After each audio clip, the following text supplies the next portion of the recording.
ശബരിമല യുവതീ പ്രവേശന വിഷയത്തിൽ സുപ്രീം കോടതിയിൽ നൽകിയ സത്യവാങ്മൂലം തിരുത്താൻ സർക്കാർ നീക്കം.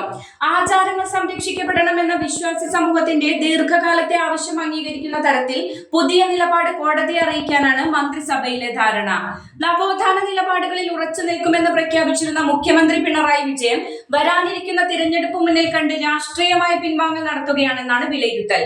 ശബരിമലയിൽ എല്ലാ പ്രായത്തിലുമുള്ള സ്ത്രീകൾക്ക് പ്രവേശനം അനുവദിക്കണമെന്ന 2007 സത്യവാങ്മൂലമാണ് സർക്കാർ ഇതുവരെ കോടതിയിൽ ഉയർത്തിപ്പിടിച്ചിരുന്നത്. പ്രളയകാലത്തും അതിനുശേഷവും യുവതീ പ്രവേശനത്തിനായി വാശി പിടിച്ച സർക്കാർ ഇപ്പോൾ ആചാര സംരക്ഷണത്തിനായി നിലകൊള്ളുമെന്ന് പറയുന്നത് രാഷ്ട്രീയ കേന്ദ്രങ്ങളെ ഞെട്ടിച്ചിട്ടുണ്ട്. വിശാല ബെഞ്ചിന് മുന്നിലുള്ള കേസിൽ വിശ്വാസികളുടെ വികാരം കൂടി പരിഗണിച്ച് പുതിയ സത്യവാങ്മൂലം സമർപ്പിക്കാനാണ് നിയമവകുപ്പിന് നൽകിയിരിക്കുന്ന നിർദ്ദേശം.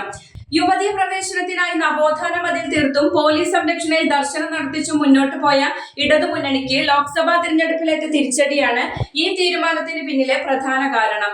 ഭക്തർക്ക് നേരെ ലാത്തി വീശിയതും കേസെടുത്തതും വലിയ ജനരോഷത്തിന് കാരണമായിരുന്നു. ഈ മുറിവുകൾ ഉണക്കാതെ വോട്ട് ബാങ്കിൽ വിള്ളൽ വീഴുമെന്ന് പാർട്ടിക്കുള്ളിൽ തന്നെ ഉയർന്ന വിമർശനമാണ് പിണറായിയെ തിരുത്തൽ നടപടിക്ക് പ്രേരിപ്പിച്ചത്. ഈ നിയമസഭാ തിരഞ്ഞെടുപ്പിലും വിശ്വാസികളുടെ വോട്ട് CPM-ന് അനിവാര്യതയാണ്. സർക്കാരിന്റെ ഈ മലക്കമറിച്ചിലിനെ രാഷ്ട്രീയ നാടകം എന്നാണ് പ്രതിപക്ഷം വിശേഷിപ്പിക്കുന്നത്. തോൽവി ഭയന്നുള്ള ഭക്തിയാണിതെന്നും വിശ്വാസികളെ വഞ്ചിച്ച സർക്കാർ മാപ്പ് പറയണമെന്നും UDF-ഉം BJP-യും ആരോപിച്ചു കഴിഞ്ഞു. നവോത്ഥാന മൂല്യങ്ങൾ സർക്കാർ പണയപ്പെടുത്തിയെന്ന ആക്ഷേപവുമായി ഇടതുപക്ഷത്തെ തന്നെ ഒരു വിഭാഗം രംഗത്തെത്തിയേക്കാം. ശബരിമലയിലെ ആചാരങ്ങൾ ലംഘിക്കപ്പെടില്ലെന്ന പുതിയ നിലപാട് സുപ്രീം കോടതി അംഗീകരിച്ചാൽ അത് വർഷങ്ങളായി തുടരുന്ന നിയമ പോരാട്ടത്തിലും രാഷ്ട്രീയ സംവാദങ്ങളിലും വലിയ വഴിത്തിരിവാകും. ക്ലിഫ് ഹൗസിൽ രൂപപ്പെട്ട ഈ പുതിയ സർക്കാർ ഫോർമുല വരും ദിവസങ്ങളിൽ കേരള രാഷ്ട്രീയത്തിൽ വലിയ ചർച്ചകൾക്ക് തിരികൊളുത്തും.